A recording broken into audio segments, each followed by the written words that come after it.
Olá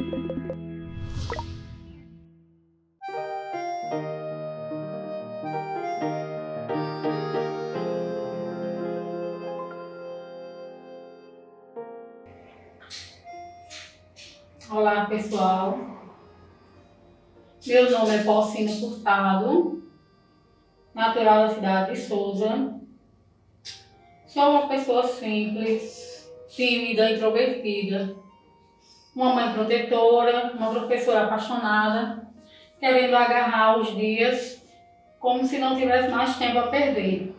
Hoje vou falar sobre o processo de escrita do meu livro de estreia, Ilha Perdida. Sou Clarissa, sou uma moça do interior do Ceará, Limoeiro do Norte, onde eu vivi até os meus 17 anos e onde permanece a minha família, os meus vínculos, mas sou também paraibana, no sentido da minha construção literária ter sido muito por essas terras, mais precisamente em Souza, no sertão da Paraíba. Esse sertão que eu tenho feito desde 2014 do meu local de vida, meu local de trabalho, meu local de resistência, principalmente na condição de professora, né, como assistente social, como professora nessa área, com estudos, pesquisas e projetos de extensão desenvolvidos na área de movimentos sociais e, mais recentemente, permitindo tornar pública a poesia que, de alguma forma, já sinalizava que precisava, que demandava de mim um espaço maior no meu cotidiano. Talvez um poema que me apresente, digamos assim, ou não, pelo próprio caráter do poema em si, é o Irreconhecível. Ele está no meu livro, O Eco do Céu da Boca, né, no conteúdo do livro, mas ele foi também escolhido para estar na quarta capa do livro. E ele diz assim: sem chance de eu ter sido feita da costela de um homem. Eu mesmo não. Fui feita de calor, de cachoeiras, de erva cidreira, de canela, de vibrações, de meditações, de embaraços, de arrependimentos, de recolhimentos, de expansões, de desertos, de lambuzados, de matagais, de rasgados, de embriaguez, de lucidez, de cactos, de tucum, de poeiras, de redemoinhos, de paredes, de destelhamentos.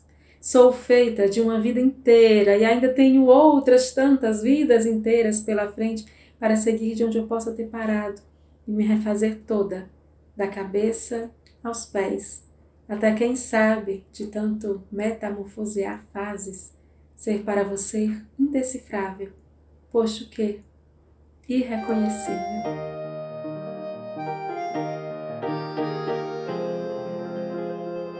O livro Ilha Perdida foi financiado pela Lei Aldir Blanc, no município de Souza, no ano de 2020, num período de recolhimento forçado pela pandemia.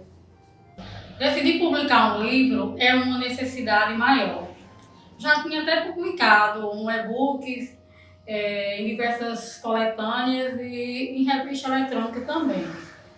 Mas foi nesse período de pandemia, de isolamento social, que eu senti a necessidade de sentir a poesia mais próxima, sem julgamento, mais desprendida.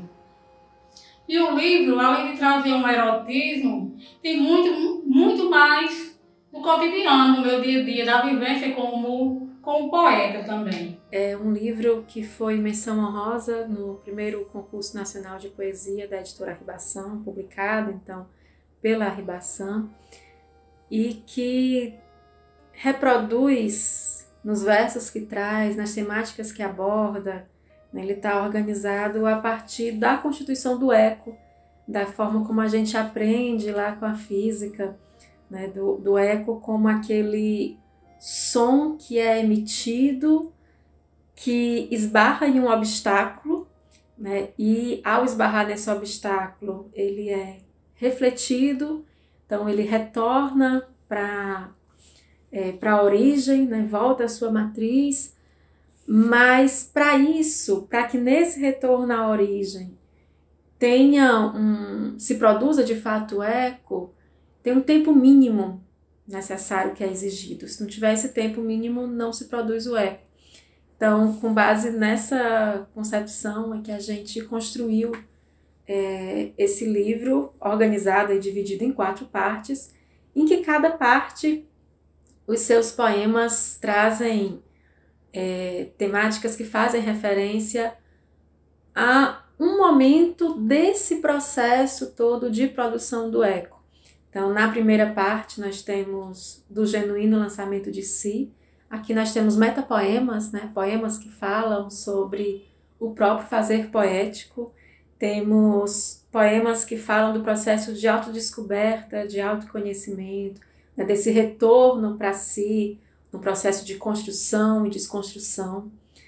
A parte 2 do deparar-se com o obstáculo são poemas que tratam de dificuldades diversas. Muitos poemas de teor político estão nessa parte, poemas antifascistas e que não dissociam a luta política da dimensão do desejo, da dimensão da paixão. Poemas que trazem lutas em relação à necessidade das meninas e das mulheres e essa preocupação que a gente não dissocie, né, ambas essas dimensões da nossa luta contra o patriarcado.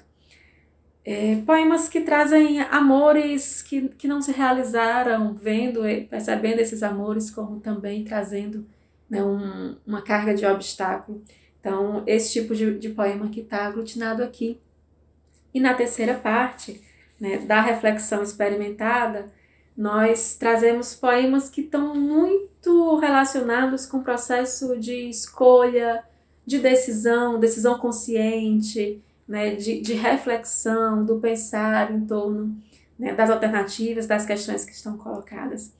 Na parte 4 do livro, ela é intitulada Do Lapso de Tempo Necessário, e aqui você pode encontrar poemas que têm uma relação com a questão das despedidas, dos reencontros, de reencontros com outros, de reencontros com si, né, com o tempo que nos é exigido muitas vezes. São reflexões, né, em torno dessas temáticas que estão organizadas aqui. E, por fim, a parte 5, que é do regresso à matriz. São poemas que, ao falarem desse retorno, ao trazer aqui esse regresso à matriz como a origem, né, traz também matriz aqui no sentido de mulher, no sentido de mãe, no sentido de avó. Então, por isso que aqui estão muitos poemas que tratam, né, de mulheres. Esse livro tem capa de Getúlio Salviano. Ele tem o selo da editora Ribação de Cajazeiras. Um prefácio de uma poeta de Fortaleza, Sara Sintek, e está dividido em 3 partes. A primeira parte são poemas inéditos que foram construídos no período de isolamento social, bem como a segunda parte, que são poemas eróticos, e a terceira parte eu junto todos os poemas que já foram publicados.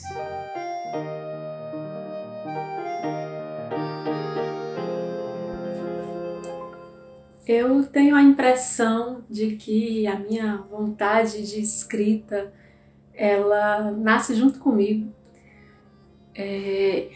Embora por outros caminhos eu tenho memórias de ainda muito criança escrevendo poemas, mas poemas sobre amor, sobre natureza, né? Acho que nada que ultrapassasse muito a necessária e o importante exercício, né, que é tão valoroso para a infância, de descoberta do mundo, de contato com a linguagem, né, com as palavras.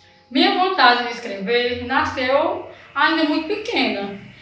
Meu avô gostava de cantar versos em cordel para as crianças, na calçada, principalmente em noite que não tinha energia elétrica. Daí eu passei a repetir, a escrever esses versos na parede da sala.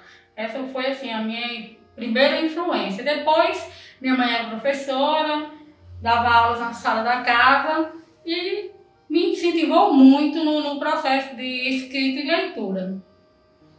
E daí eu não parei mais, desde a adolescência que eu venho escrevendo muito. Fica na memória afetiva a imagem dos primeiros versos.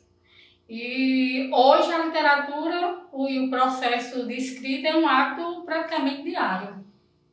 Sobre a poesia, o poema Descoberta fala assim: conheci a poesia na cabeceira da cama.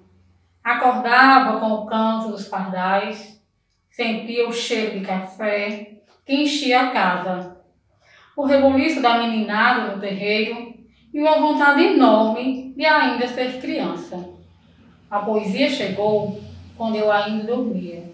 O momento em que chega a poesia é um momento já posterior e chega muito no sentido de uma poesia guardada. Seja lá os poeminhas de quando eu era criança, seja os que vieram depois, ele sempre foi uma poesia de gaveta, uma poesia às escondidas. Mas que acaba vindo também demandando, né, com muita força essa necessidade de vir à tona, de se expressar. A rua onde moro.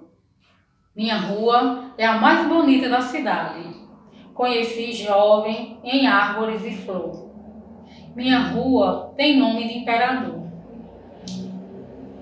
Minha rua tem o meu barulho silenciado. Abraça-me e engana-me todos os dias. Minha rua acorda o galo preguiçoso da vizinha, que já não canta. Cheira a dama da noite e sofre de enxaqueca. Crianças não brincam na minha rua. As aeronaves não deixam. Minha rua anda solitária como eu. As calçadas estão vazias. Derrubaram as árvores, removeram os bancos. Cobriram-na de betume, esconderam o sol da tarde. Minha rua anda presa de portas fechadas, o medo está na esquina. Minha rua não lhe dou o direito de adoecer.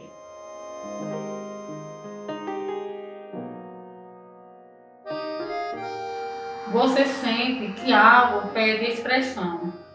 Isso tem acontecido desde a adolescência, desde os primeiros contatos com a poesia. E não é nada programado. Escrevo de forma intuitiva. E o processo de escrita se torna um momento de prazer e alegria.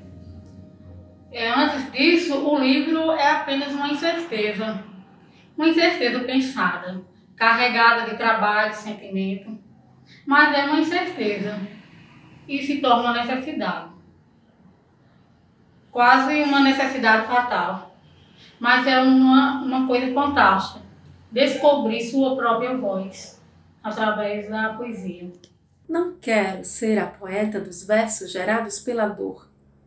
Que a dor seja cruzamento, percurso, percalço, mas que a geração mesmo venha da cura, do amor e de suas juras, das ardências que fervilham nas entranhas de uma mulher descoberta, de lençóis e de pudores.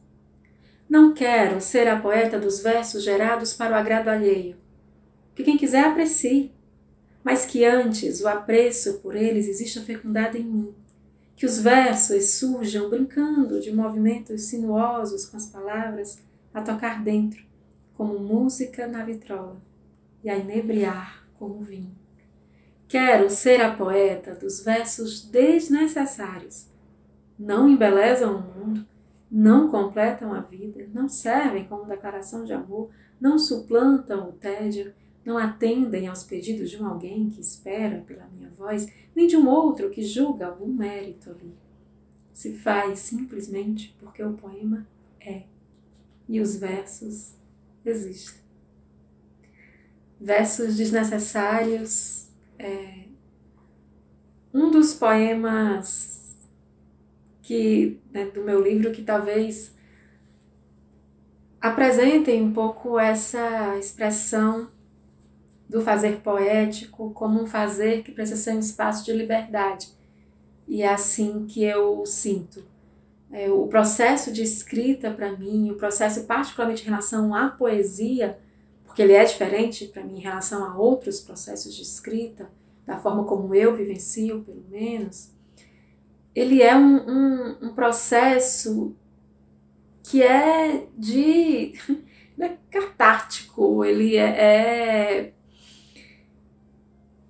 como se fosse uma urgência de colocar para fora, de colocar em palavras aquilo que estava represado até então. E de uma forma que a sensação que me fica depois, ela é uma sensação de alívio, uma sensação de cura, uma sensação de reconquista, enfim.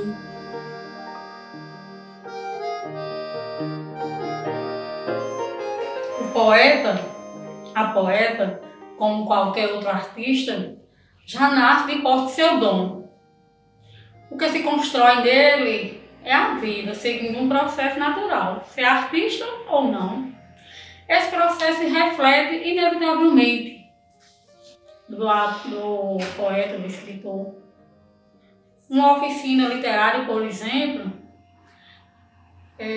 não cria um grande escritor, mas pode descobri-lo. Assim como uma peça de teatro descobre um grande ator.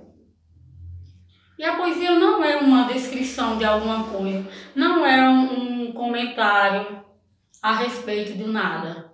É uma expressão viva. E toda arte só tem um objeto, que é a poesia.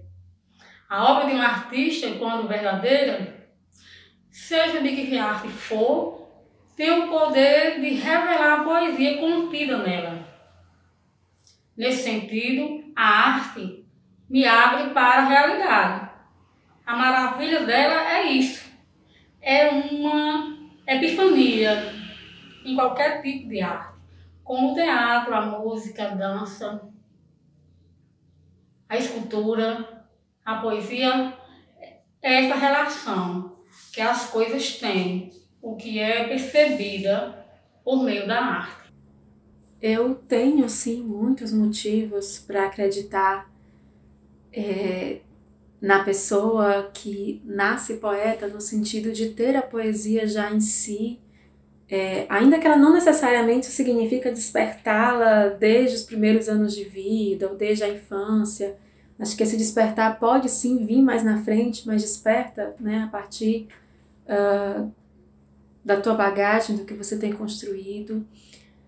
Mas eu não gosto e me incomoda muito a possibilidade de descartar, né, o descarte da possibilidade de que o ser poeta seja também uma construção. Porque me preocupa que a gente, nessa afirmação mais ortodoxa do se nasce poeta e pronto, a gente esqueça que a poesia ela também precisa de inspiração no sentido de verso, no sentido de construção, no sentido de vida, né? A vida precisa se construir para que a poesia venha também, as referências, né? Para a gente não tornar, às vezes, um processo muito elitista, muito distante, a possibilidade de você dar vazão à tua linguagem, aos teus pensamentos, aos teus sentimentos, às tuas ideias via escrita. Acho que essa possibilidade ela precisa chegar para todas as pessoas e ela pode ser estimulada das mais diferentes formas. Eu tenho poemas, por exemplo, que estão em Ecos do Céu da Boca, que eles vêm a partir de músicas. No poema Brincadeira, diz assim: não escrevo as minhas memórias, escrevo para os dias de sol, para a menina debruçada na janela, que sonha acordada na tarde que finda. Escrevo para a insônia da noite e para os devoradores de versos. Escrevo para os amantes e viajantes. Escrevo porque posso escrever, brincar com todas as palavras. Escrevo para a lua dançante e para os vagalumes brincantes. Escrevo para não desperdiçar os dias. Todos os poemas são inventados, porque você chegou tarde. Então, a partir disso é que vem esse meu poema Umbigo, que diz assim: apartada de quem me causou, perdura em mim um rasgo de nascença, pacto da mátria onipresença. Conectada à fatia da pele alheia, olhei para o meu próprio umbigo e vi ao mundo que me rodeia, e a outros mil e diversos tantos mais universais.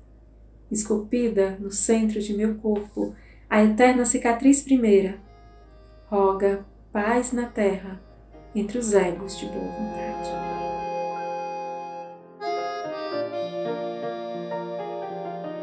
A poesia feita por mulheres sofreu um apagamento ao longo da história, ficando muitas mulheres à sombra dos homens, e poucas autoras receberam sua devida importância, seu devido reconhecimento. No entanto, chamar a poesia feminina é uma grosseria tanto quanto chamar a poesia masculina. A poesia também não tem gênero, e nós temos o real no cotidiano, que se configura no amor, na morte, nas mais diversas paixões que nos habitam.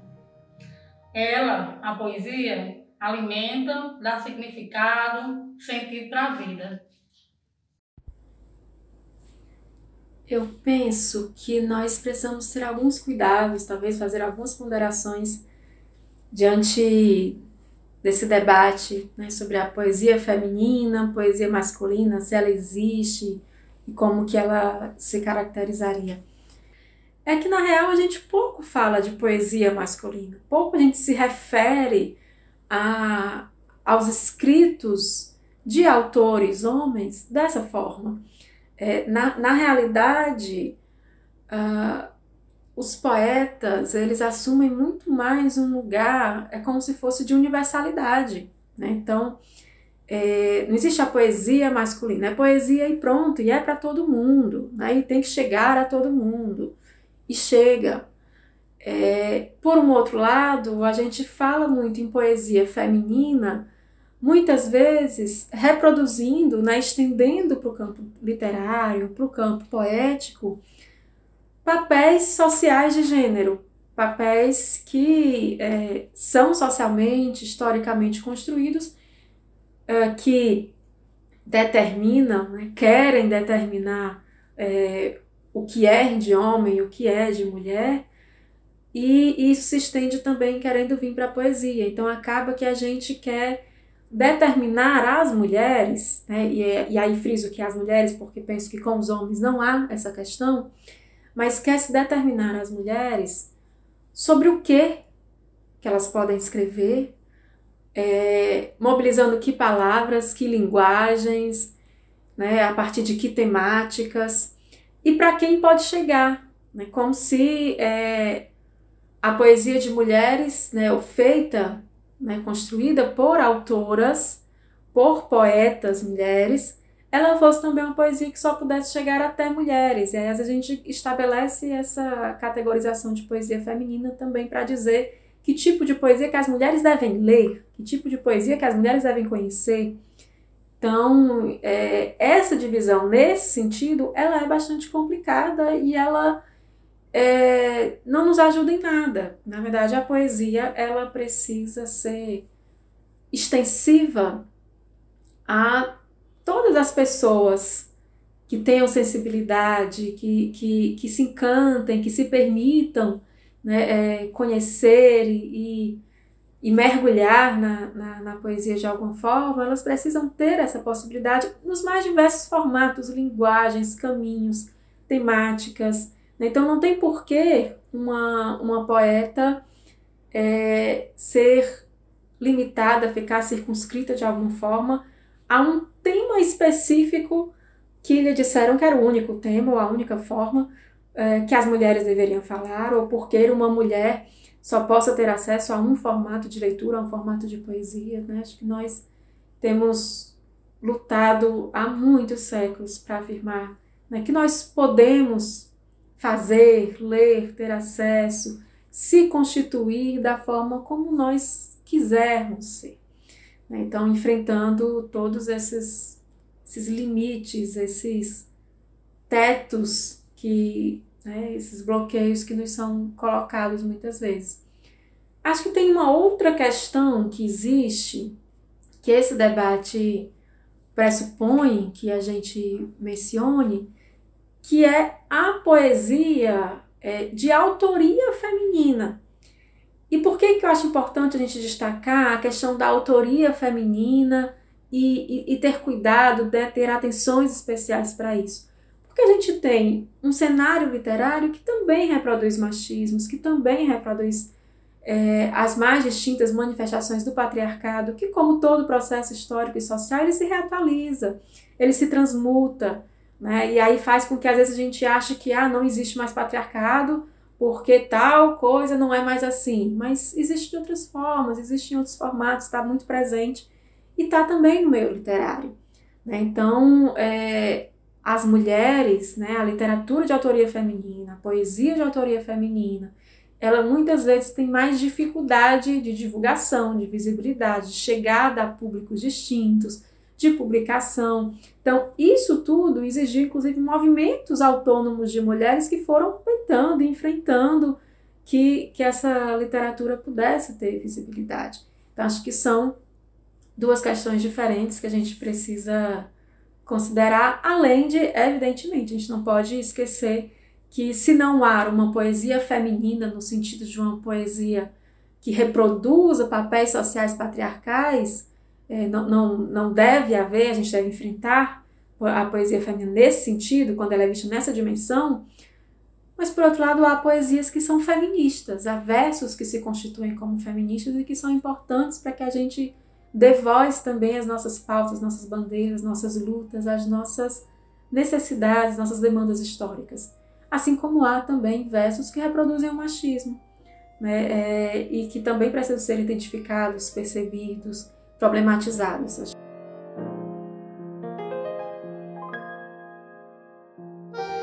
Dos autores da minha infância, cito alguns como Leandro Gomes de Barros, que eu aprendi muito com cordel, também Cecília Meirelles, e já na adolescência li muito Augusto dos Anjos.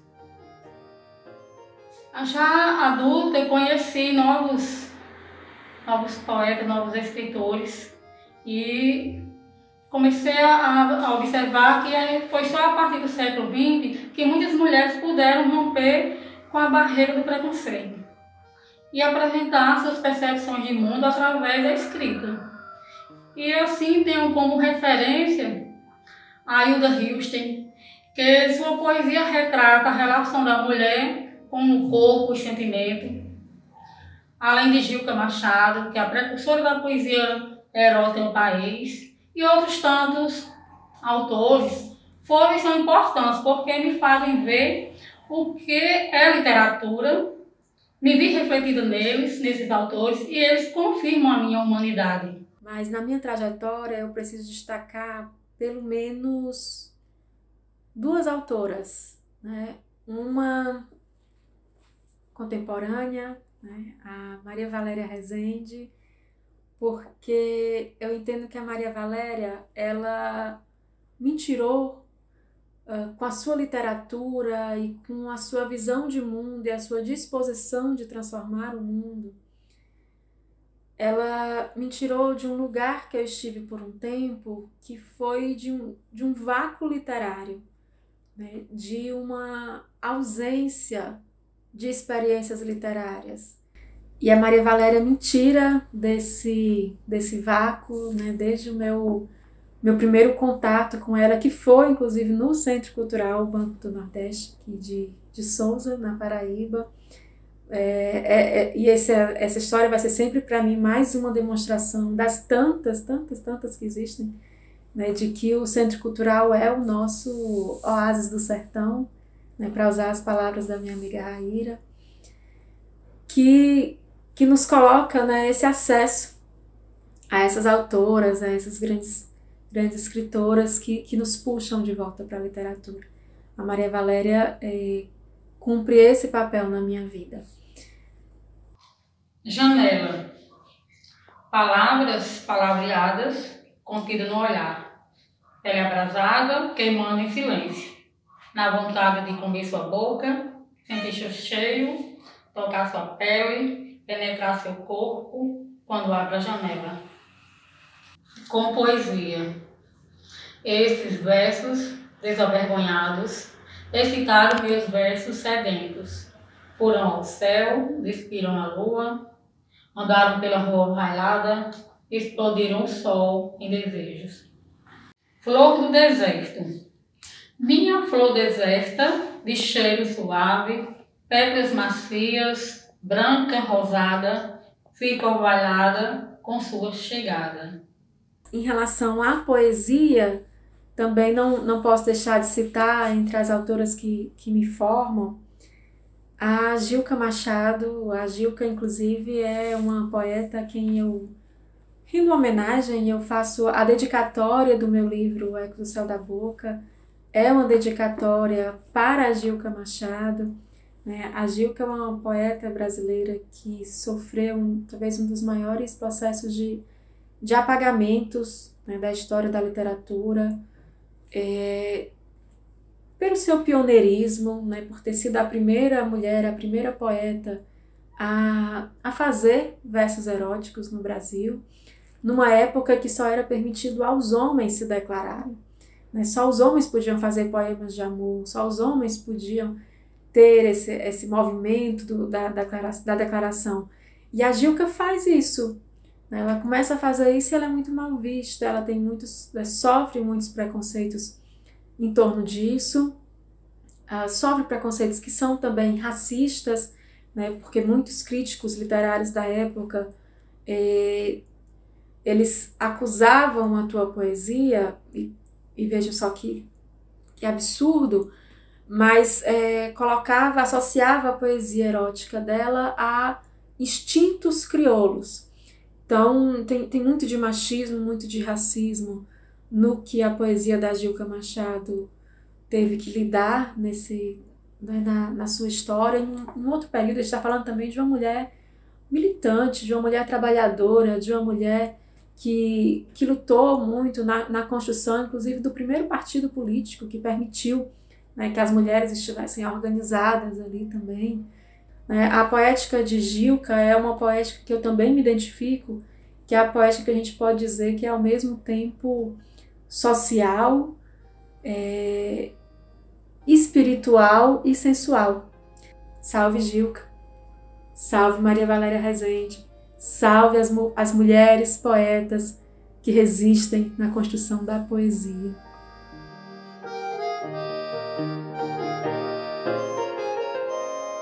O medo mora aqui perto. É rio que desce ligeiro, é onda abraçando o mar, é trovão em noite sem luar. O medo é fornalha que arde na madrugada, tem olhos, boca e coração. O medo sou eu, em carne, pensamento e aflição.